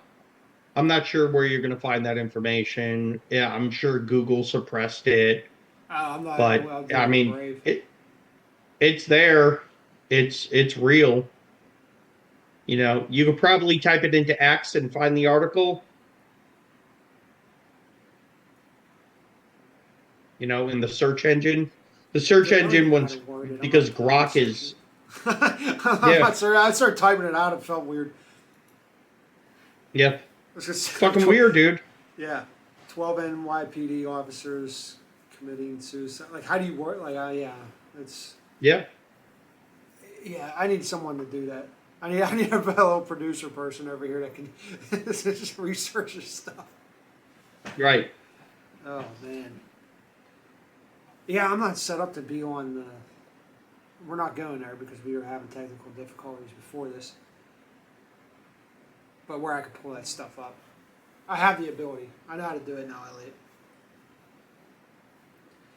But I'm not doing it right now because I have to figure it out. Yeah. Oh, it's all good, brother. It's all good. It's all good. We would all spend an hour here together. Yeah, dude, it's just wild. Like we are living in some crazy times right now, bro. Yeah. We are living in some absolutely crazy times. I never actually thought that information would come out. All, like and pre, Biden or pre-Trump, with all the instigation from Europe and Biden about like trying to get Russia to start a nuclear war and all this. Like it's so crazy trying to build a business and make your dreams come true while also waiting for the apocalypse. Yeah, dude, it's like, is it even worth doing this anymore? Like, is it, is this, like, is it gonna happen or not? Because I need to know because I got shit to do. You know what I mean? Like, We gonna throw down? Are we gonna watch it blow up? Like, what are we gonna do? Yeah, yeah. We're in wild times, dude. That's We're in wild. wild times. Yeah, I'm sure there's this this Epstein thing got. Or did you see the video of like where he was back, like I guess like 12, 11 or 12 days after he apparently committed suicide, where he was like down on a golf cart or some shit down in his island. On his island, and a drone flew over Yeah, and yeah, captured yeah. it. Yep. Yeah. I don't think he's dead. Nah, I don't think so. I Either. don't. I don't think he's dead. I saw some pictures on X that they showed a picture of him and his side profile, and then they showed a side profile of the corpse. And if you look at them, the nose is different. There's a couple of other things that are different. I think that they did pick up a dead body, but it wasn't him. Probably. Yeah, I mean they And put then him they like a took him out, non-makeup, and like that's maybe. Well, what I'm thinking is they didn't kill him. The videos don't show that they did the swap. They brought in a dead person that looked like him. I doubt it was like a mannequin, or I mean, maybe it was just a really intricate fake that they were able to create, right? But um because they have hyper realistic masks that with the CIA, that like you can't tell that you're not sitting next to that person, right. right? This is whole like Bush thing that like the lady that creates the lifelike CIA masks went and had a meeting with President Bush, had a meeting as somebody else, and then removed the mask, and he like freaked out because he had no idea that he couldn't tell. So we know that, and that was 25 years ago. Yeah, We right. know how hyper realistic that they can do these things, right? So it's like, okay, so if they could do that, what could they do? Right? Put a mask on a dead body, doesn't have to be Epstein. But everybody that I'm talking to, um, or I shouldn't say talking to, listening to, that I actually have respect for, they're all now coming to the conclusion that he's probably not dead. I don't think he's dead. That's just my opinion. I mean, I don't know. There was someone that had a video or a picture of a man that looked like him, and I think it was in Israel. I don't know. I don't want to speak out of time, out of text, because I don't remember. This was a while ago, but there was like a picture of him, and he was like getting out of a car or something, and I think it was in Israel. Someone else just said that too.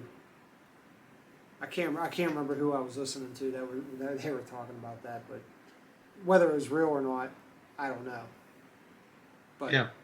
Dude, the whole thing is weird. It's weird. And there's just too many corrupt, diabolical, disgusting human beings that, are all tied together in this one satanic occult club. yeah, You dude, know? I don't understand why we allow it to happen. There's like as many people of them as there is, and then there's how many of us, and we just let this shit go. Like, I don't understand Yeah. how they're just walking amongst us free, like whoever it is, you know what I mean? Well, All dude, I like, mean, Trump's not involved, and think how difficult it's been for him to get anything done. And he's the fucking president, yeah, yeah, you know? I mean, it's just wild.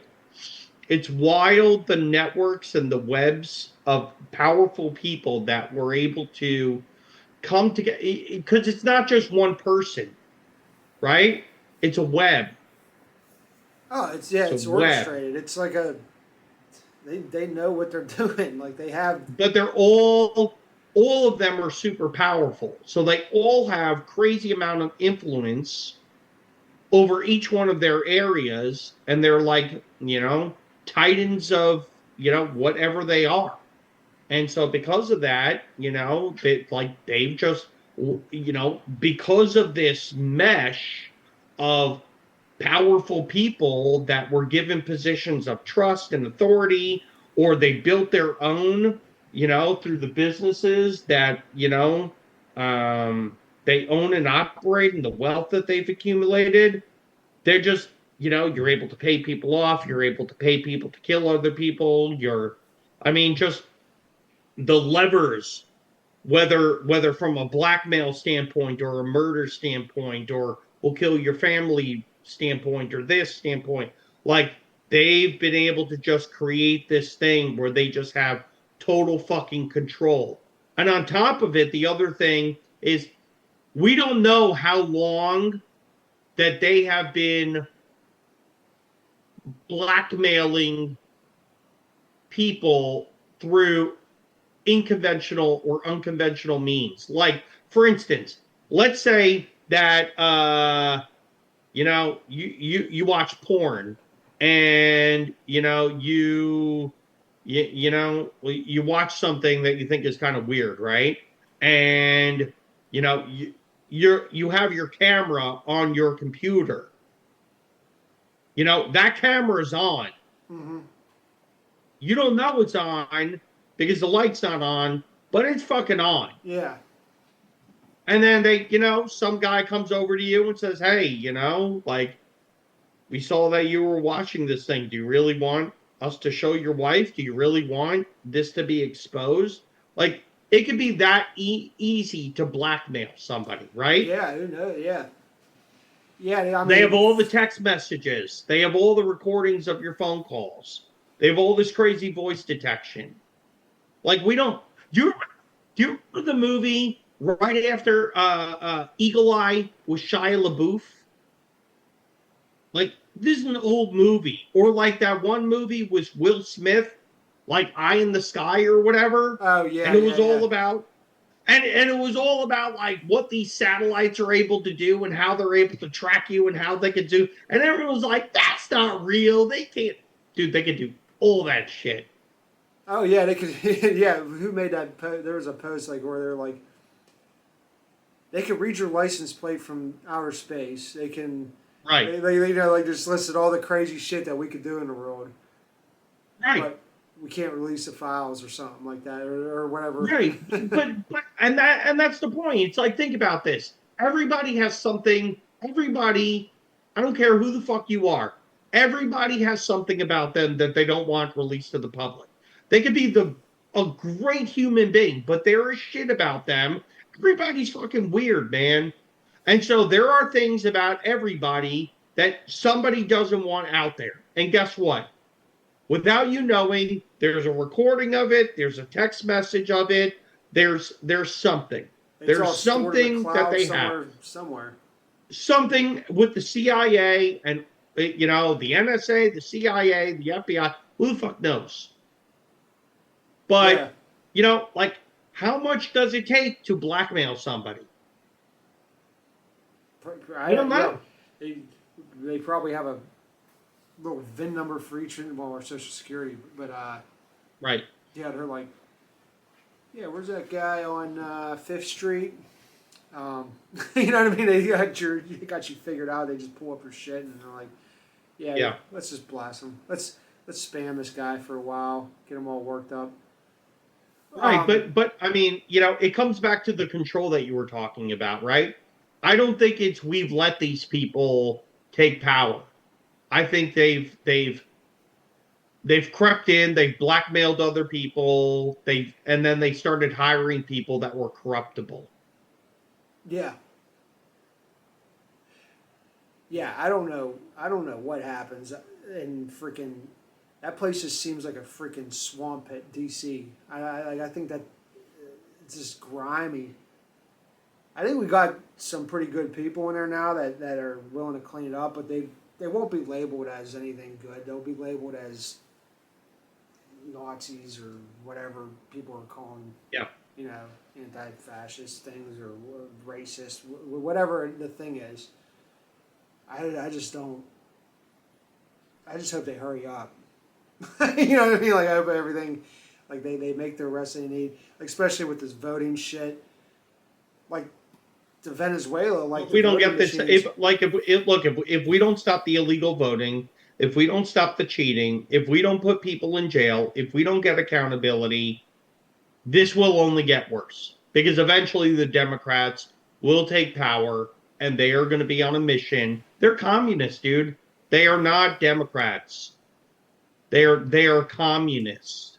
Yeah, this thing of Democrat and even like some Republican people, but like it's just out of control. It's like, what in the right mind are you? Like, what are you talking about? Every single one of the people that you boast about, like Hillary Clinton, Barack Obama, all of them with the illegal alien shit. They talked about this fucking 10 years ago, 15 years ago. They were all on stage saying we have to get rid of the illegal aliens.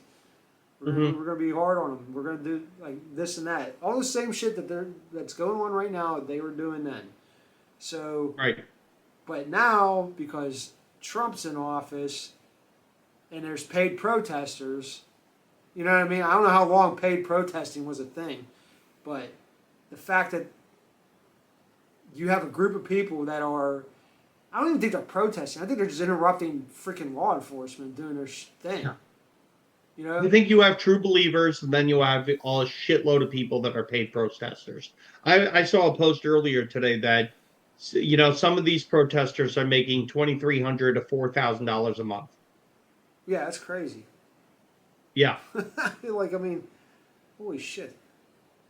Yeah. But that's just crazy to me. Like, okay, like you're being paid. You're not protesting. It's not like they're going down to D.C. like January 6th. No one's going down there or in front of their Capitol building or their city hall and they're protesting. No, they're going to where they're signaling. Like it's like drug dealers how they follow the cops and they just call each other on from block to block. I'm like, hey, there's cops are coming.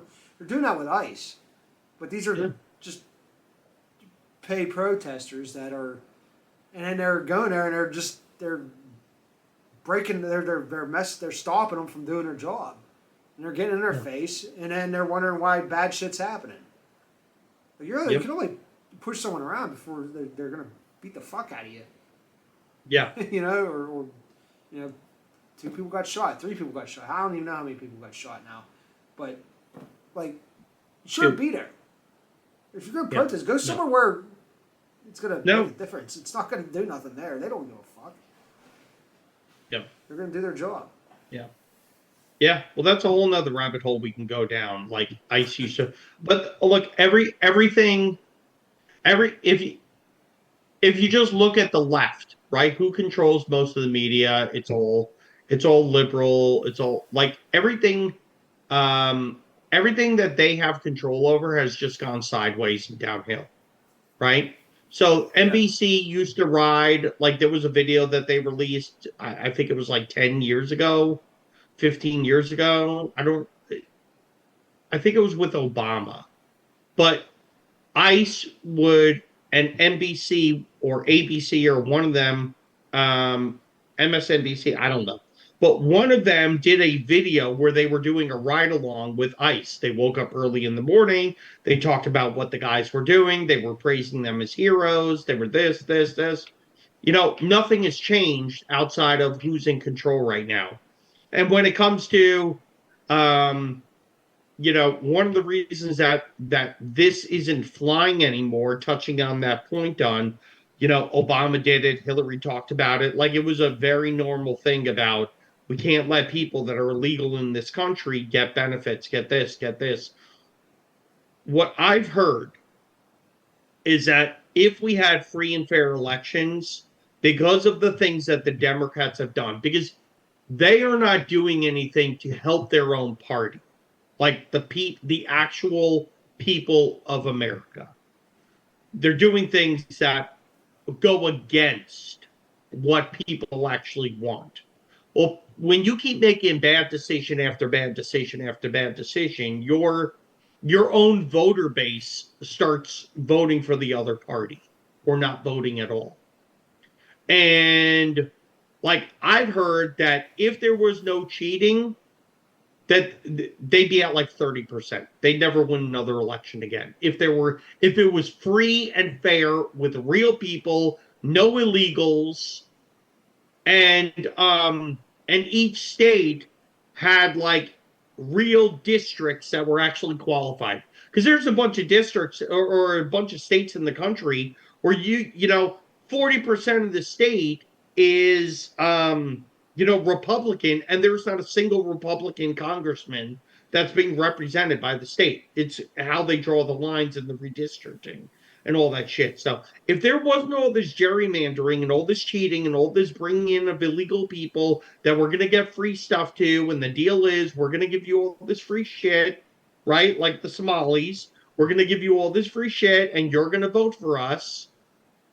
Like they'd be at 30% naturally because they have really bad policies.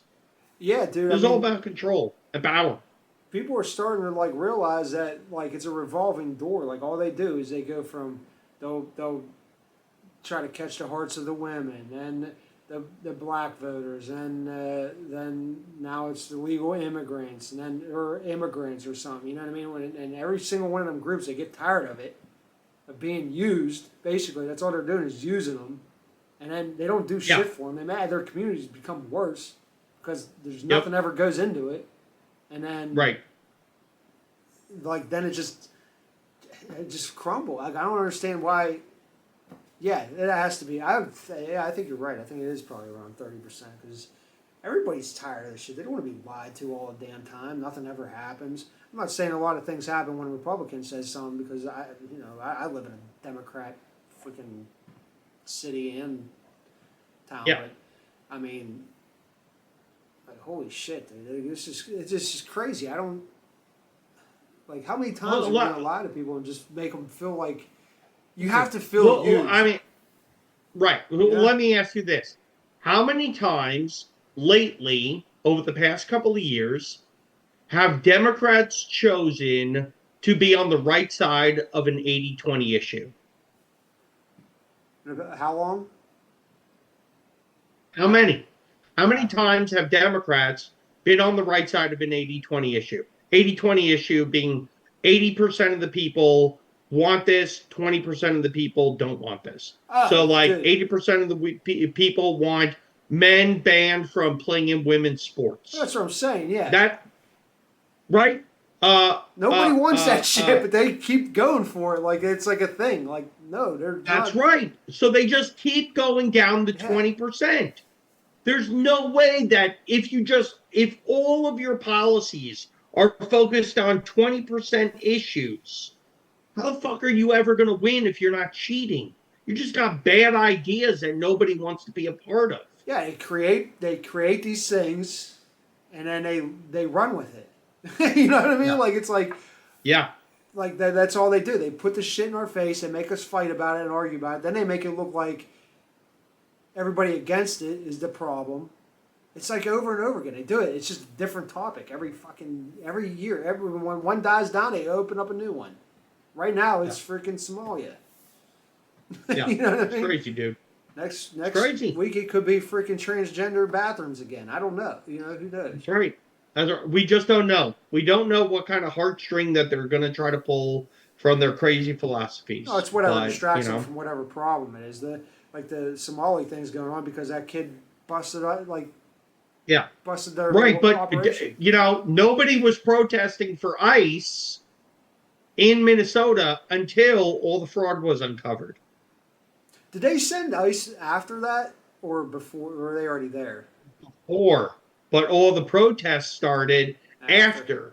And Tim Walz started telling everyone, we got to stand up, we got to do that, all of that, and his rebellion started after all the pressure came on him because of all the fraud, and he resigned. I'm not going to be running for governor next time, So, what happens when you back somebody in the corner? That's when they get fucking dangerous. Yeah, right. Oh, yeah. Yeah, that's fucking nuts, man. It is. It's crazy world out there right now. It's wild, bro. It's wild. I don't know what to think of it. I just keep moving. I gotta take breaks from even looking at this shit. Like I'll take a week off if I'm looking at my phone. I got a problem. I have a sickness. Dude, it's really bad. It's really I fucking hate it, but it's a sick obsession. It's I'm 100% focused on work, until like I need a mental break, and then I go right for like give me the fucking news. So me Yeah. personally, I will watch Frisella, I will watch Rogan, I will watch UFO stuff like crazy.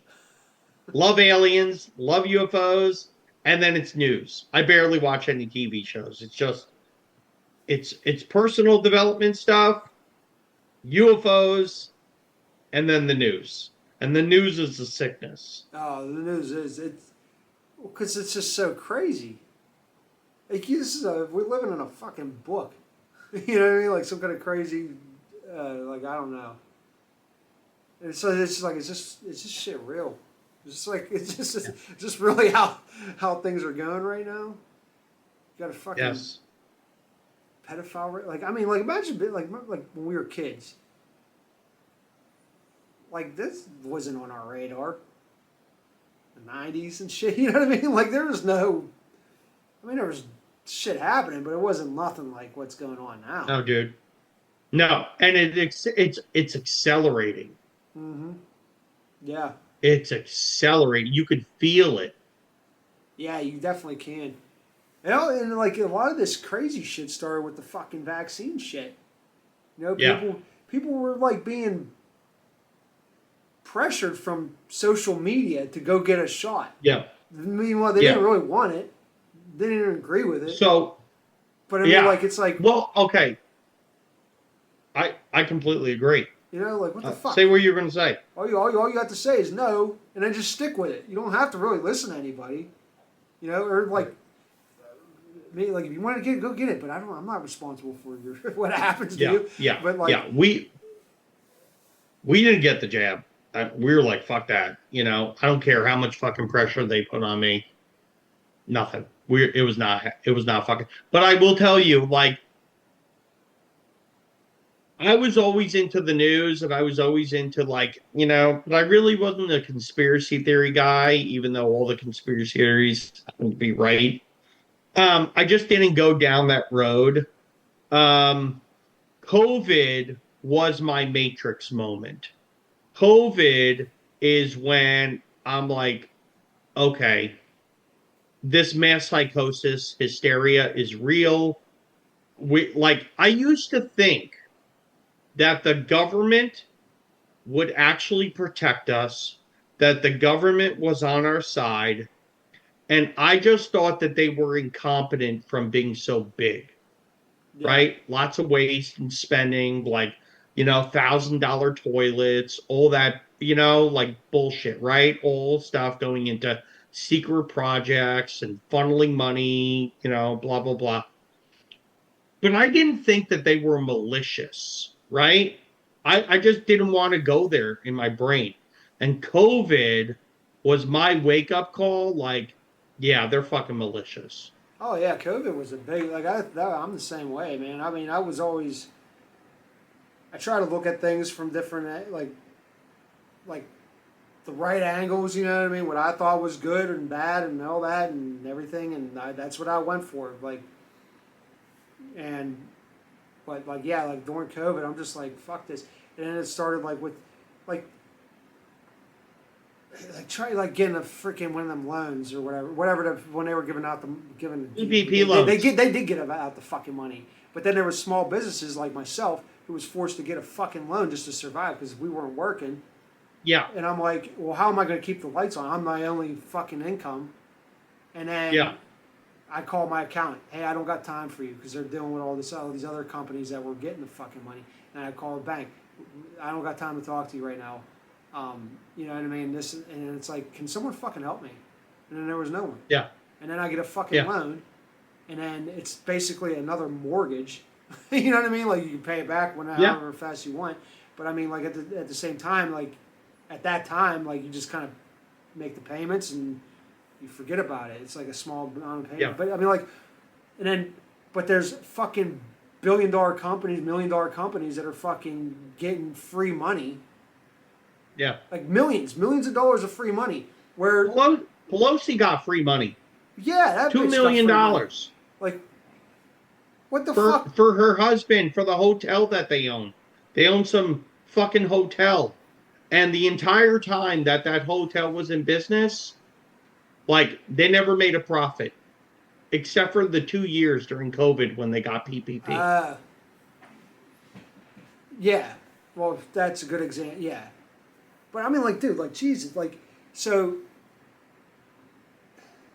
That's what I mean. I get so mad. Like, okay, they gave so much money to Ukraine. They gave, and I'm not talking about just for me. I'm talking about for like just thousands of people. Just like, For everyone. yeah, like, you can't fucking bail out us. Your own people. Yeah, Yeah. yeah. This shit's fucking crazy.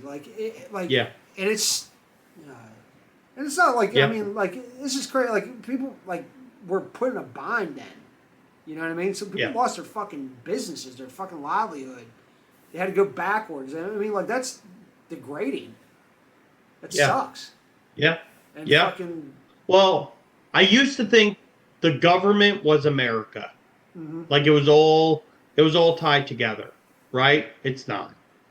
There's the American people, and then there's the United States government. And the United Oh, States yeah. people, for the most part, do the right thing. We are the most generous country in the entire world.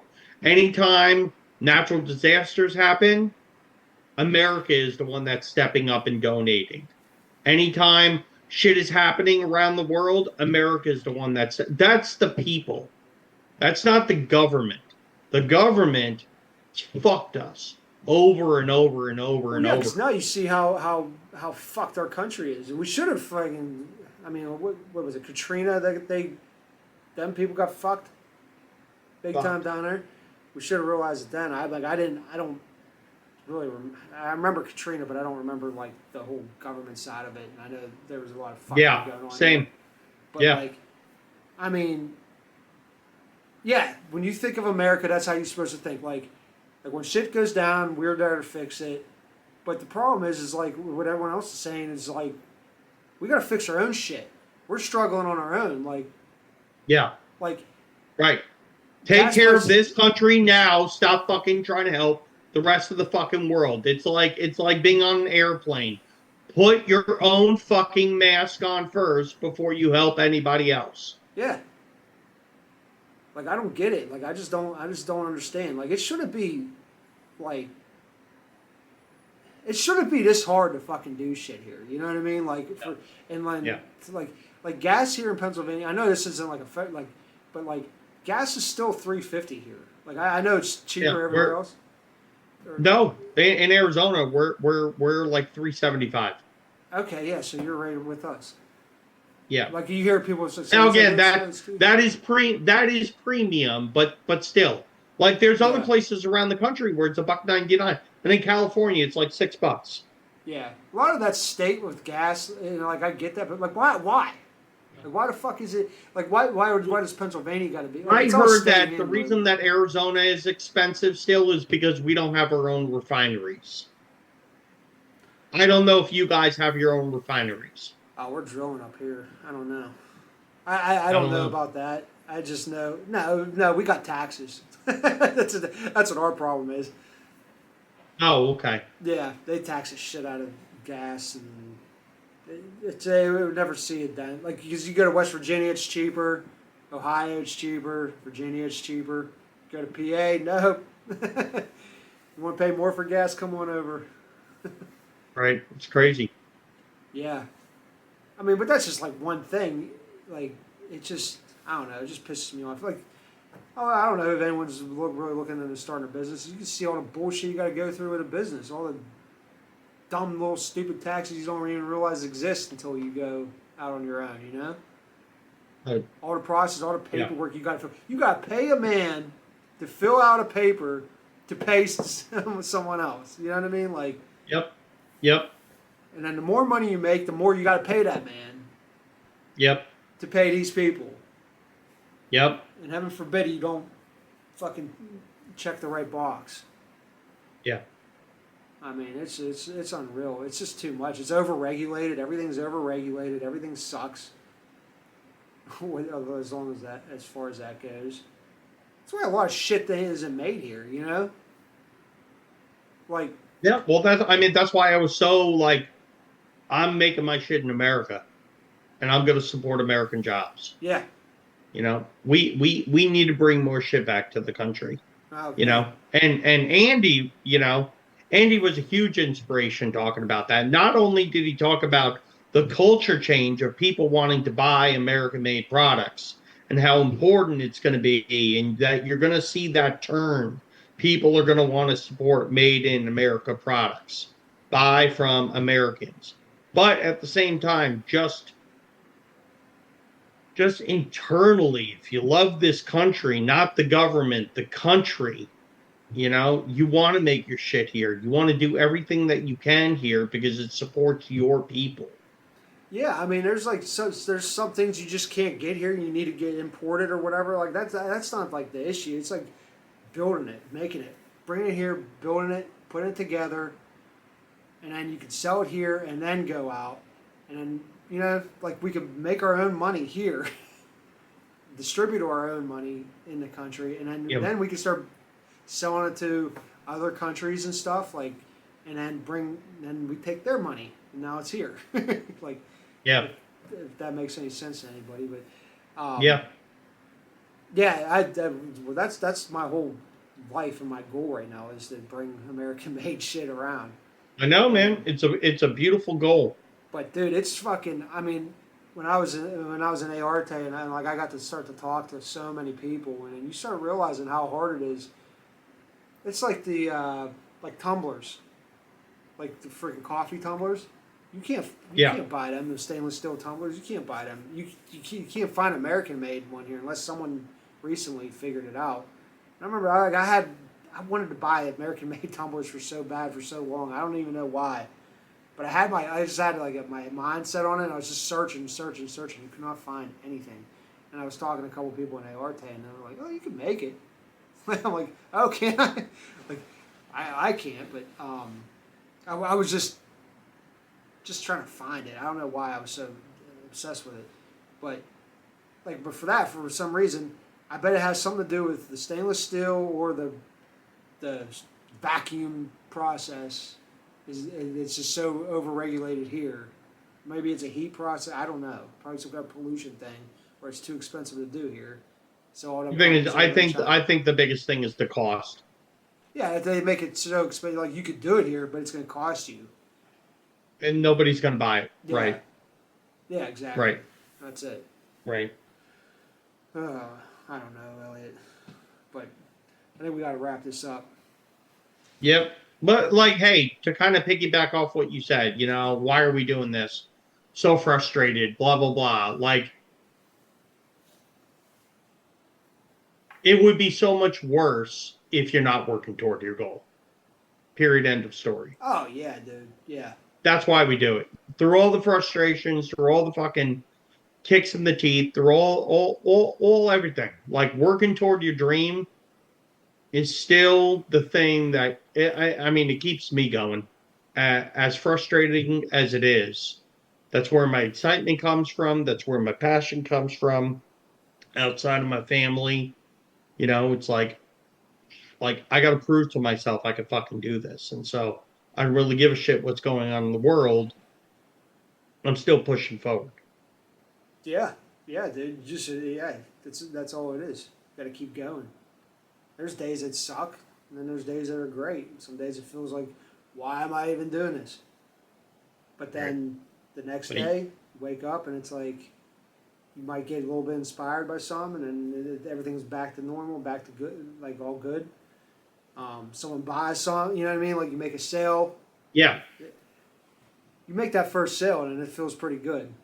And that's yeah, like kind yeah. of Well, a dude, goal. I mean, the other, you know, Ed talks about this. You know, Ed Milet, he talks about, you know, you have a bad day, you feel like you're going to quit, just don't quit today. You know, just quit tomorrow. And then by the time that tomorrow comes, whatever fucking happened, guess what? You didn't quit. Oh yeah. You know, the next day starts, and guess what? It's a better day just because the day reset. Oh dude. You can Yeah. work through it. It's just not as hard. But I appreciate you having me on the show. It's always good seeing you, bro. I appreciate you having me on your website and supporting me, and introducing me again to your audience. And Yeah. I thank you. I appreciate everything. Yeah, you're more than welcome to come on anytime you want, man. You know that. Yeah, we could probably do some of this. I'll get some of the guys in here. We'll have another update on whatever's going on in the world. Yeah. We'll do a fun show.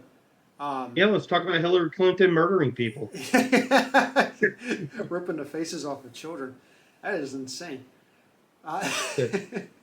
That sounds crazy coming out of your mouth. And if that comes out and that's like a solid case, you know, then they ought to It's just real. hang her right outside the courtroom. Just take her right She's outside. she's the devil, man. She's the devil. Oh, But God. Uh, all right, brother. all right, dude. Well, I'll let you wrap it. all right. I'm gonna play this song that everyone keeps requesting. So, all right, everybody. Thanks. Like, share, spread the word. Go to the site. I'll put Elliot's links for. I'll put your Amazon links down in the description. So, Okay, cool. For your single sticks, get them out there.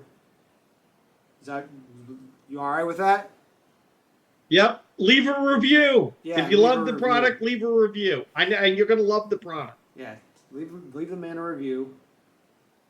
And tell everybody about how good you're going to smell and all the compliments you're going to get from all the hugs from strangers. All right, everybody. Good night.